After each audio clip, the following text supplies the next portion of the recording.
കായംകുളം നഗരത്തിൽ ശുദ്ധജലം ഉറപ്പുവരുത്താനുള്ള അമൃത് പദ്ധതിയിൽ ഉൾപ്പെടുത്തിയിട്ടുള്ള നിർമ്മാണ പ്രവൃത്തികൾ ആരംഭിച്ചു. 10 കോടി രൂപ മുടക്കിയാണ് ഈ പദ്ധതി നടപ്പിലാക്കുന്നത്.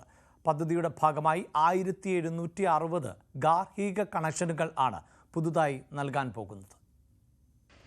കായംകുളം നഗരസഭാ പരിധിയിൽ എല്ലാ വാർഡുകളിലും ശുദ്ധജലം ലഭ്യമാക്കാൻ അമൃത് പദ്ധതിയിൽ ഉൾപ്പെടുത്തിയിട്ടുള്ള ആദ്യഘട്ട ജോലികൾ തുടങ്ങി. ജലവിതരണ പൈപ്പിൽ നിന്ന് ഗാർഹിക കണക്ഷനുകൾ നൽകുവാനുള്ള ജോലികളാണ് ആദ്യഘട്ടത്തിൽ നടക്കുന്നത്. നഗരത്തിലെ അമൃത് പദ്ധതി പ്രകാരമുള്ള നിർമ്മാണ പ്രവർത്തനങ്ങളുടെ ഉദ്ഘാടനം നഗരസഭാ അധ്യക്ഷ പി ശശികല നിർവഹിച്ചു.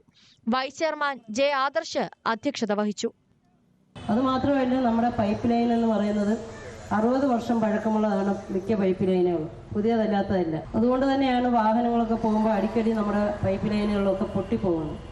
അപ്പം അത് മാറുന്നതിന് തന്നെ കോടിക്കണക്കിന് രൂപയുടെ ചെലവാണ് വരുന്നത്. നഗരസഭയിലെ ഓരോ വാർഡിലും 40 വീതം ഗാർഹിക കണക്ഷനുകൾ നൽകും. ആകെ 1760 ഗാർഹിക കണക്ഷനുകളാണ് പുതിയതായി നൽകുന്നത്. നിലവിലുള്ള ജലവിതരണ സംവിധാനം ശക്തിപ്പെടുത്തുന്നതിന് വേണ്ടി കാലഹരണപ്പെട്ട പൈപ്പ് ലൈനുകൾ മാറ്റി സ്ഥാപിക്കും. ഇതിനായി 10 കിലോമീറ്റർ ദൂരത്തിൽ 160 mm വലിപ്പമുള്ള PVC പൈപ്പുകൾ സ്ഥാപിക്കും. ഇതിന് ഏകദേശം 10 കോടി രൂപ ചിലവ് വരും. വാട്ടർ അതോറിറ്റി ഓഫീസ് പരിസരത്ത് നിന്നും ജലവിതരണത്തിനുള്ള പ്രധാന പൈപ്പുകൾ ഇട്ടു തുടങ്ങും. പൈപ്പ് ലൈനുകൾ സ്ഥാപിക്കുന്നത് കൂടാതെ ജലവിതരണം കാര്യക്ഷമമാക്കാൻ 15 ലക്ഷം ലിറ്റർ ജലസംഭരണി നിർമ്മിക്കും. ദേശീയപാത നിർമ്മാണത്തിന്റെ ഭാഗമായി KPSC ജംഗ്ഷന് സമീപമുണ്ടായിരുന്ന ജലസംഭരണി പൊളിച്ചു മാറ്റിയിരുന്നു. പകരമായാണ് 9 കോടി രൂപയോളം വിനിയോഗിച്ച് പുതിയ ജലസംഭരണി നിർമ്മിക്കുന്നത്. ന്യൂസ് 18 കായംകുളം.